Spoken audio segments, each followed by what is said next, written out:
আসসালামু আলাইকুম এভরিওয়ান, সবাই কেমন আছেন? আশা করি সবাই ভালো আছেন। তো আমি চলে এলাম আরেকটি নতুন রেসিপি নিয়ে। এটি মূলত আমার বাচ্চার জন্য আমি করতেছি। আমার বাচ্চার জন্য মূলত এটা করা। ও আসলে গরুর মাংস খেতেই চায় না, মোটেই খেতে চায় না। কীভাবে যেন বুঝে যায়, ওর কাছে মাংস গন্ধ লাগে। তো ভাবলাম যে আমরা সবাই খাই, বাচ্চাটা খায় না, তো যে কোনো একটা পদ্ধতি বের করি যে যাতে ওকে খাওয়ানো যায়। তো আমি কয়েক পিস মাংস ওর জন্য নিয়ে কাঁটা চামচ দিয়ে খুঁচাই।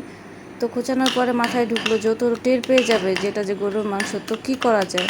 তো তখন কি করলাম, এটাকে কী বলে, সেচনি সেচনি দিয়ে মাংসটাকে আমি এইভাবে বাড়ি দিতে দিতে মাংসগুলাকে কিমার মতো করে ফেলছি, সেচতে কিমার মতো করে ফেলছি। এই তো আমার হয়ে গেছে।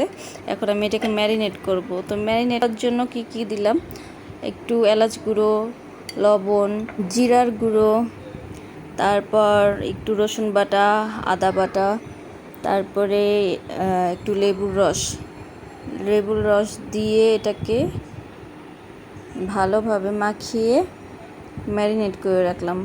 এ পর্যায়ে আমি এটিকে ম্যারিনেট করে ফ্রিজে রেখে দিয়েছিলাম, প্রায় 2-3 ঘন্টা ফ্রিজে রেখে দিয়েছিলাম।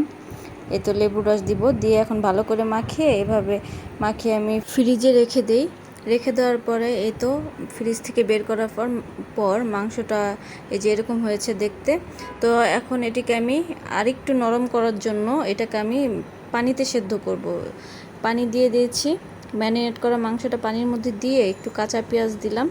তো এর মধ্যে একটু হলুদ গুঁড়া দিব, তারপরে একটু সস দিব, টমেটো সসটা দিব। দেওয়ার পরে 2-1টা দারচিনি ভেঙে এটাকে আমি সেদ্ধ করব, যাতে আমার বাচ্চাটা বুঝতে না পারে যে এটা কী খাচ্ছে।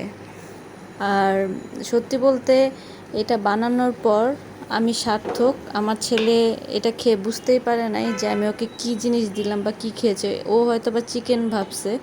আমার এতটা কষ্ট সার্থক হয়েছে। তো এটাকে আমি একটু মানে আঠালো করে নামিয়েছি মাংসটাকে। তারপর এখন আমি এই যে কর্নফ্লাওয়ার দিয়ে এটাকে তেলের মধ্যে ভাজবো। তো ছেলের জন্য আমি এতটা কষ্ট করতেছি বা করি যে কিভাবে ওকে একটু বাড়তি পুষ্টি দেওয়া যায়। তাছাড়া আমি যে অলস, এতটা কষ্ট করার প্রশ্নে ওঠে না। যাই হোক, কষ্টের পর যখন ছেলে রিভিউটা ভালো দেয়, যখন দেখি যে না ছেলে খাচ্ছে, তখন আমি খুব খুশি হই। তখন কষ্টটার কষ্ট মনে হয় না।